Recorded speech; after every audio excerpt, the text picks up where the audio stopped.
Good afternoon, everyone. Romney Smith at WTOC for The News Now. This is where we bring you local, regional, and national stories that we are following right now. Thank you for giving us just a few minutes of your afternoon on various platforms. I don't know if you're watching on Facebook, Twitter, Amazon Fire, Roku, our apps, or our website, but I thank you for joining us. We certainly appreciate it. So right now, Chatham County Sheriff's deputies actually arrested a woman after leading police on a brief chase and foot chase as well. This morning, 28-year-old Jessica Gutierrez was arrested. She drove away in a vehicle that she stole from an electrical contract company. Now, when did she do this, you ask? Well, she was actually being released from the Chatham County Detention Center. The police chase started on Chatham Parkway. A vehicle hit her and she was able to continue driving onto Veterans Parkway. Gutierrez parked in an apartment complex on King George Boulevard and then ran away. A police dog caught her and now she faces multiple charges. We are working to get her mugshot. As soon as we get any more information, we will let you know. All right, if you're anything like I am, you're constantly on the countdown for the next holiday because you just love holidays. So for those of you counting like me, you know Christmas is less than 6 months away, right? Right. So, but before Christmas, we celebrate what? 4th of July. That's coming up really soon. However, we have funding that might be in danger for the city of Savannah to celebrate the 4th of July. WTOC Sean Evans has that story. Hey everybody, Sean Evans here. The story I'm working on for you today is looking ahead to next week's 4th of July fireworks celebration on the Savannah River here in Savannah. And it turns out, as the city's trying to tighten its belt with the budget amendments that they voted on last week, that special events like the 4th of July fireworks are going to suffer, meaning the city's not going to be contributing the $8,000 that they were going to this year for that fireworks show. Ahead on WTOC, I'll tell you who in the community is stepping up in a big way to make sure that you still get to enjoy those fireworks this year.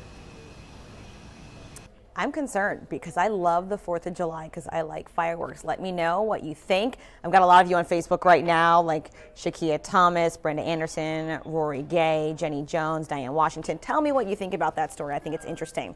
In the same light, speaking of the 4th of July, a lot of people are always concerned about safety when going out to celebrate holidays downtown, especially around City Market because of what happened previously. WTOC's Meredith Parker is working that angle of the story. Hello, digital friends. So City of Savannah and Savannah Police Department gearing up for July 4th. We're just 1 week away now. They held a press conference today to talk about the safety of the City of Savannah for the big holiday and the big fireworks show. But I asked specifically about the safety for City Market. We are just 1 year away from 3 people dying after a crash and shooting on July 4th. We're following up with that, seeing what their plans are coming up next week, as well as giving you parking plans, safety plans, everything you need to know coming from the City of Savannah and Savannah Police Department. That's all coming up on The News at 5 and 6. See you guys later. So those stories are coming up tonight on The News, and we hope you'll join us for those.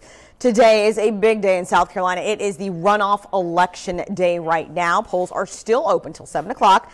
John Warren is challenging Governor Henry McMaster. Bad weather in the South Carolina Low Country last night kept Warren from meeting with Hilton Head Island Republicans, but he still got in a full day of campaigning in other parts of the state and shared his message.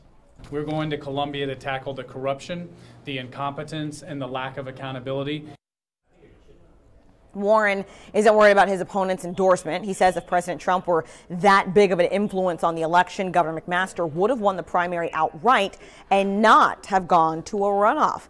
Speaking of McMaster, the president, of course, was in Columbia last night. He's back in D.C. right now, but the president had lots of good things to say about McMaster, saying that people in South Carolina should be supporting him. McMaster says he's done a great job for the state and that you shouldn't take the head coach when the team is winning. Keep in mind the winner between Warren and McMaster will face the Democratic nominee James Smith in the general election in November. And we know there are lots of other races out there. We are following all of them. WTOC is your election headquarters for campaign 2018. The polls close at 7 p.m. tonight. Keep in mind, you still have plenty of time left to go out there and vote, but bring your ID, military ID, passport, license with you. That way you can vote. The polls will close at 7. As soon as the numbers start to roll in, we will have updates for you. Stick with us both on air and online for the very latest throughout the day. We always invite you guys to comment or ask questions on Facebook right now.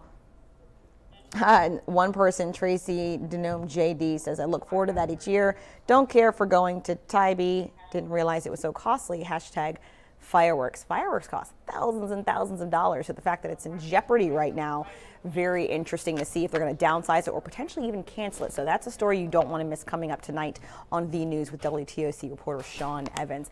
All right, that's all we have right now. Thank you so much for chiming in. We appreciate it. You can always reach us online at WTOC.com, as well as our social media pages, Facebook, Instagram, Snapchat, Twitter, Amazon Fire, Roku. I mean, everywhere, literally. Go follow us and be our friend. We'll be back later. See you then.